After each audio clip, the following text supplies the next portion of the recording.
বন্ধুরা, এই কচি কচি ঢ্যাঁড়সের রেসিপি এত সুন্দর লাগে খেতে, অপূর্ব স্বাদের হয়। তো আপনারা যারা ঢ্যাঁড়স পছন্দ করেন এইভাবে একবার বানিয়ে দেখতে পারেন বাড়িতে।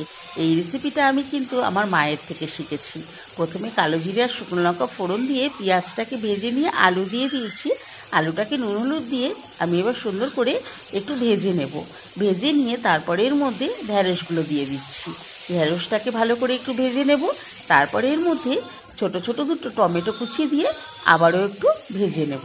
তারপরে দিয়ে দেবো এর মধ্যে শুধু জিরে আদা লঙ্কা বাটা দিয়ে মশলাটাকে সুন্দর করে কষিয়ে দিয়ে দেবো এর মধ্যে জল। তারপরে 10 মিনিটের জন্য ঢাকা দিয়ে রান্না করে নেব। 10 মিনিট পরে ঢাকা খুলে একটুখানি টেস্টের ব্যালেন্সের জন্য হাফ চামচ মতো চিনি অ্যাড করে দেবো। বন্ধুরা, এই রান্নাটা একটা অপূর্ব টেস্ট হয়। গরম গরম ভাতের সাথে আপনারা অবশ্যই খেয়ে দেখবেন একবার।